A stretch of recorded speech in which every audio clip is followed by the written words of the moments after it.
Hello and welcome to Campus Mortgage. Today we will be discussing part one of a three-part video series which will cover Freddie Mac updates to rental income. Rental income may be used to qualify a borrower. Freddie Mac has implemented some requirement changes for rental income effective for mortgages with settlement dates on and after March 1st, 2019. Before we look at the updates, let's review some of Freddie Mac's requirements and general eligibilities for rental income. Stable monthly rental income must be generated from acceptable and verifiable sources and must be reasonably expected to continue for at least the next 3 years. For each income source used to qualify the borrower, the seller must determine that both the source and the amount of the income are stable. Whenever rental income is to be used, reasonable adjustments to gross rental income must be made to compensate for vacancies, operating and maintenance expenses, and rental income received for furniture. Rental income from investment properties that are owned by the borrower other than the subject property must be shown on the Uniform Residential Loan Application, Form 65 for Freddie Mac, and Form 1003 for Fannie Mae in the Schedule of Real Estate Owned section. The REO schedule is self-explanatory. It's very important that this information is accurate so net rental income can be calculated properly and that the findings are accurate for proper documentation.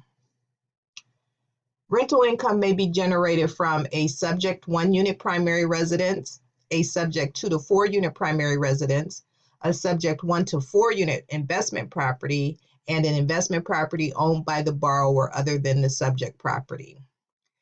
Let's take a look at general details of these acceptable sources a little bit further. 1, for rental income from the subject 1-unit primary residence, may be used to qualify a borrower with a disability if the rental income is from a live-in aid. 2, rental income from the subject 2 to 4 unit primary residence. Rental income from units in the borrower's 2 to 4 unit primary residence that are not occupied by the borrower may be used to qualify the borrower. 3, rental income from the subject 1 to 4 unit investment property. If the borrower qualifies with the full monthly payment amount plus operating expenses for the subject investment property, included in the borrower's monthly debt payment to income ratio, no further evaluation or calculation of rental income from the subject property is required.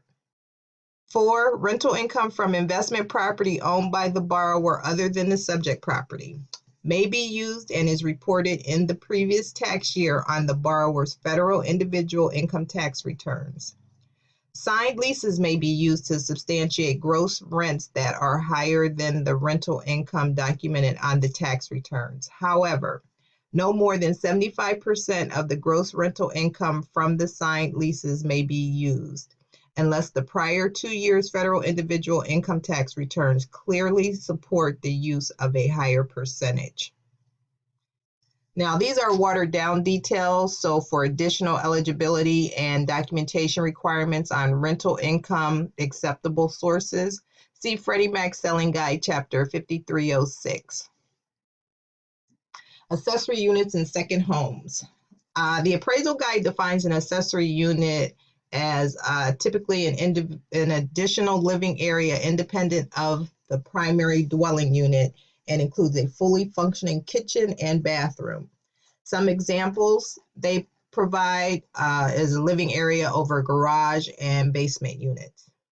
So for accessory units, when determining stable monthly income, rental income generated from an accessory unit may be considered for subject 1-unit investment property and a non-subject investment property. The rental income from borrower's 1-unit residence with accessory unit may be used to qualify a borrower with a disability, provided the rental income is from a live-in aid and evidence the borrower has received rental income from a live-in aid for most recent 12 months. Only considered in an amount up to 30% of the total stable monthly income. And for second homes, rental income generated from the borrower's second home may not be used as stable monthly income. And last but not least, please take a moment to read our disclaimer. As always, the information contained in this video is time sensitive and subject to change without notice. For more tips, videos, and for a full list of courses offered by Campus Mortgage, please visit our website at www.campusmortgage.org. Thank you and make it a great day.